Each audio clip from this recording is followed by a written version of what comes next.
This channel does not promote any violent, harmful, or illegal activities. All content provided by this channel is meant for an educational purpose only. Battlefield Bhabanipur প্রচার যুদ্ধের মধ্যেই আজ কৌশল বৈঠকে তৃণমূল। ভবানীপুরে দলের রাজ্য সভাপতি সুব্রত বক্সির কার্যালয়ে বৈঠকে থাকবেন ভবানীপুর বিধানসভার ৮ কাউন্সিলর। সুব্রত বক্সির সঙ্গে থাকবেন ফিরহাদ হাকিম, জয়প্রকাশ মজুমদাররা। সদ্য ভবানীপুরের একটি ওয়ার্ডের দায়িত্ব দেওয়া হয়েছে জাভেদ খানকে। বৈঠকে থাকতে পারেন তিনিও। ৮ তারিখ মনোনয়ন জমা দেওয়ার কথা মমতা বন্দ্যোপাধ্যায়। তার বিশেষ পরিকল্পনা নিয়েও বৈঠকে আলোচনা হবে বলেই দলীয় সূত্রে খবর। আর একবার আপনাদেরকে জানিয়ে রাখি, প্রচার যুদ্ধের মধ্যেই আজ কৌশল বৈঠকে তৃণমূল। ভবানীপুরে দলের রাজ্য সভাপতি সুব্রত বক্সির কার্যালয়ে বৈঠকে থাকবেন ভবানীপুর বিধানসভার ৮ কাউন্সিলর। সুব্রত বক্সির সঙ্গে থাকবেন ফিরহাদ হাকিম, জয়প্রকাশ মজুমদাররা। সদ্য ভবানীপুরের একটি ওয়ার্ডের দায়িত্ব দেওয়া হয়েছে জাভেদ খানকে। বৈঠকে থাকতে পারেন তিনি। ৮ তারিখ মনোনয়ন জমা দেওয়ার কথা মমতা বন্দ্যোপাধ্যায়। তার বিশেষ পরিকল্পনা নিয়েও বৈঠকে আলোচনা হবে বলেই দলীয় সূত্রে খবর।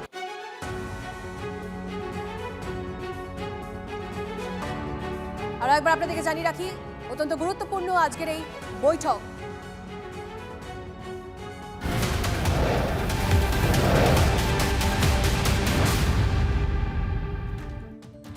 শুভেন্দু অধিকারী যেদিন মনোনয়ন ছিল, সেই মনোনয়ন কর্মসূচিতে অশান্তি হয়। এবার সেই ঘটনায় ৩৮ জনকে নোটিশ পাঠিয়ে তলব করল পুলিশ।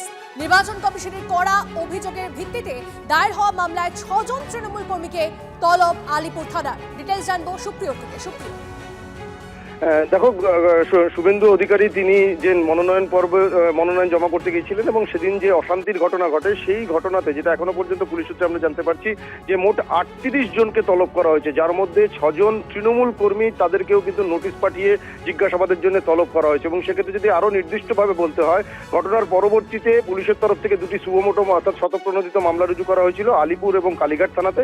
অন্যদিকে এই যে অশান্তির ঘটনা, তার পরিপ্রেক্ষিতে নির্বাচন কমিশনের তরফ থেকে একটি অভিযোগ দায়ের করা হয় আলিপুর থানাতে।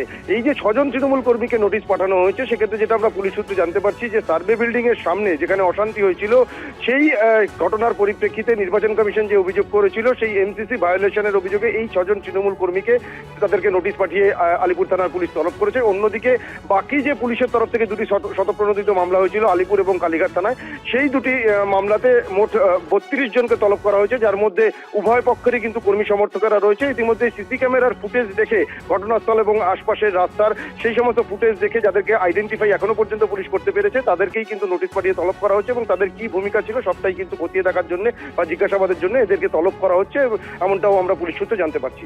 বেশ, ধন্যবাদ।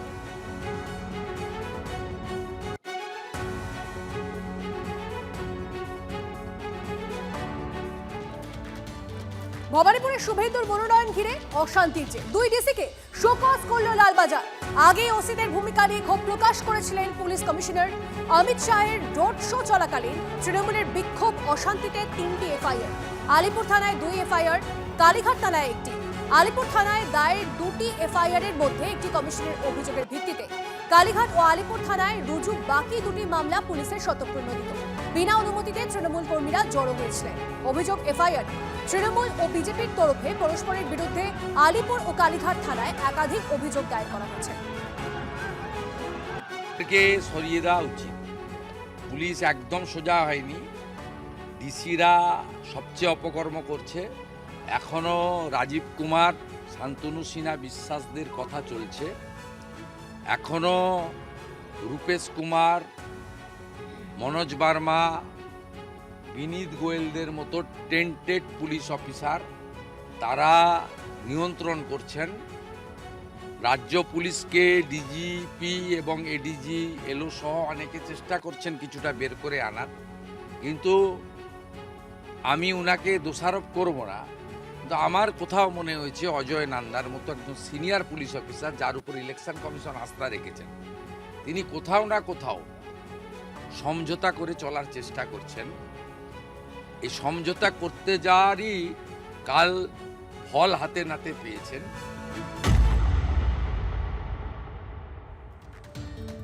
বহরমপুরে অধীর চৌধুরীর প্রচারে বাধার অভিযোগ।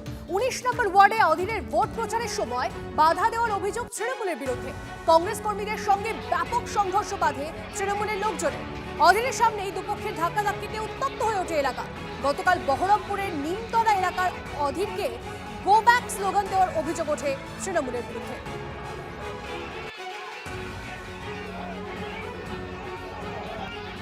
বারবার আপনাকে এরকম স্লোগান, কর্মীদেরকে মারধর, সংঘর্ষ। হাতি চলে বাজার তো কুত্তা ভুকে হাজার, কুকুরের ভোগাড়ি চলবে। আমরা আমাদের কাছে আপনাকে অভিযোগ করবেন যেভাবে কর্মীদেরকে মারধর করলো? কোথায় মারধর করবে? আমরা ওখানে পিছিয়ে দিব, পিছিয়ে দিব আমরা। আর এখানে প্রশাসন মনে তৃণমূল মনে করে যে রক্তারক্তি ছাড়া নির্বাচন হবে না, তো রক্তারক্তি হবে। ওর ফাটা আওয়াজ ওই সিকিউরিটি নিয়ে ঘুরছে, রাস্তাঘাটে বেরোলে পরে যদি এই ফাটা আওয়াজ দেয় আবারও কিন্তু প্রতিবাদের মুখে পড়বে, এটা বলে দিলাম।